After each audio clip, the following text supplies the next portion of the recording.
या देवी सर्वभूतेषु मातृरूपेण संस्थिता नमस्तस्यै नमस्तस्यै नमस्तस्यै नमो नमः। जगतजननी माँ दुर्गा की जय।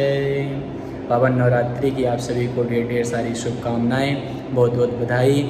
आप दिव्य भगवती की आराधना करने में संलग्न हैं और आज नवरात्रि का तृतीय दिवस है। तृतीयम चंद्रघंटेति, भगवती चंद्रघंटे की उपासना कर रहे हैं आप सभी।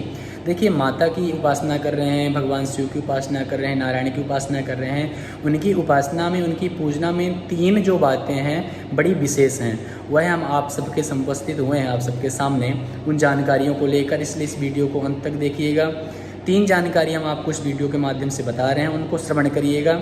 कौन कौन सी जानकारी हैं? प्रमुख, किस प्रकार से आचमन करना चाहिए। जब हम पूजा करते हैं तो आचमन कराते हैं आचार्य जी, उसी प्रकार से जब हम अपने घर में भी पूजन कर रहे हैं तो आचमन किस ढंग से किया जाए तो उसका फल प्राप्त होगा, हमें पवित्रता प्राप्त होगी।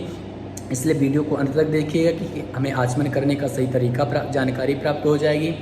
और दूसरा, हमें अपना आसन किस प्रकार से रखना है, हमें आसन की प्रमुख जानकारी होनी चाहिए। अगर क्योंकि हमारा आसन पवित्र नहीं है तो हमें पूजा का फल प्राप्त होने वाला नहीं है। तीसरी बात, हमारा जो अखंड दीप है वो अगर बुझ जा रहा है उसको किस दिशा में रखना, ये संपूर्ण जानकारी के लेकर हम आपके उपस्थित हुए हैं। जरूर लास्ट तक श्रवण करिएगा, बहुत अच्छी जानकारी है। आप उसको श्रवण करेंगे तो आप संपूर्ण फल की प्राप्ति कर सकते हैं जो पूजा आपने की है। सबसे पहले हमें आचमन किस प्रकार से करना है, किसी भी देवता की आराधना में आचमन किस प्रकार से करना है। तो जब हम केशवाय नमः करके आचमन को पान कर रहे हैं, जल को पान कर रहे हैं, तो हमारे हस्त का और हमारे मुख का संयोग नहीं होना चाहिए। संयोग इसलिए नहीं होना चाहिए कि जैसे हमारे मुख और हस्त का संयोग होगा तो उसमें से आवाज़ आ जाएगी, और जैसे ही आवाज़ आएगी तो वह आचमन अपवित्र हो जाएगा, वह आचमन अशुद्ध हो जाएगा और उसे आचमन का फल प्राप्त नहीं होगा, हमें पवित्रता प्राप्त नहीं होगी।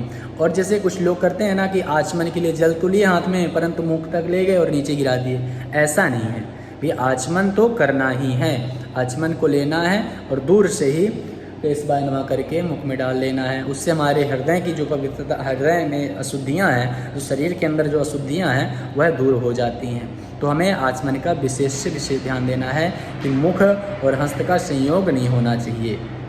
और आचमन का जो जल उसे पान ही करना है, यह नहीं कि हमें आचमन का जल पान नहीं करना, नीचे गिरा देना, ऐसा नहीं है। आचमन का जल पान करना है। दूसरी जानकारी यह है कि आसन, हमें अपना आसन की विशेष जानकारी रखना चाहिए, ध्यान रखना चाहिए।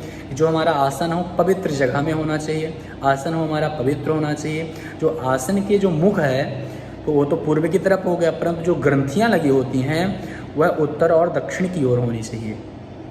आसन बिछाते समय ध्यान देना है कि जो आसन है हमारा, जो ग्रंथियाँ लगी होती हैं, दो साइड में ग्रंथियाँ होती हैं आसन के, उसको उत्तर और दक्षिण की दिशा में होना चाहिए, पूर्व और पश्चिम में नहीं होना चाहिए। इस चीज़ का विशेष ध्यान देना चाहिए।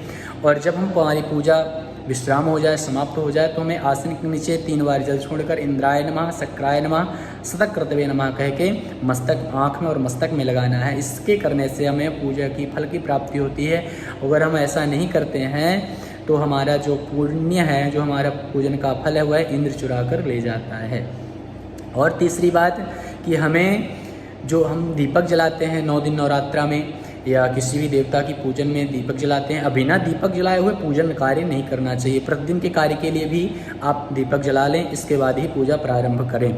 तो जैसे ही पूरे दीपक जलाएंगे आप, तो दीपक जल रही है परंतु उसको सुधारना है। तो सुधारना है तो किस प्रकार से सुधारना है, तो उसी की लौ से, जो दीपक अभी हमारा जल रहा है उसी के लौ से दूसरी बत्ती को जला लेना है और हम अपने दीपक को सुधार लेंगे। तो अगर वो बीच में बुझ भी जाता है सुधारते समय तो उसका अखंडता नहीं लगती है, उसका दोष नहीं लगता है। क्यों? अगर वो बुझ भी जा रही है तो उसकी ही लौ से जो जली हुई दीपक है उससे हम पुनः उसको जला देंगे। जब पुनः जला देंगे तो वह खंडित नहीं होगी।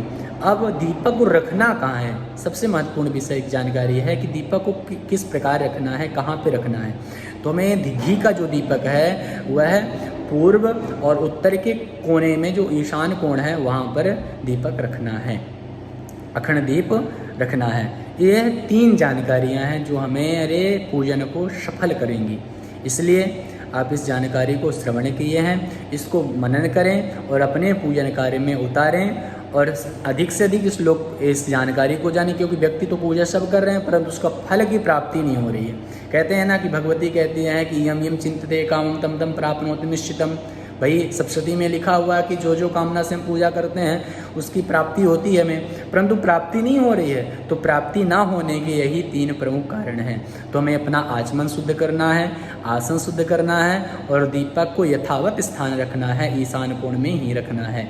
चलिए यही जानकारी अभी तक, और जो भी अगर आपको यह जानकारी अच्छी लगी हो तो आप हमें कमेंट में बतावें और सब लोगों को शेयर करें, सब लोगों को यह जानकारी हो, क्योंकि जब जानकारी हो जाएगी तो उन्हें पुण्य की प्राप्ति होगी। क्योंकि पूजा तो कर रहे हैं लेकिन फल की प्राप्ति नहीं हो रही। चलिए आप सभी को नवरात्रि की बहुत बहुत बधाई।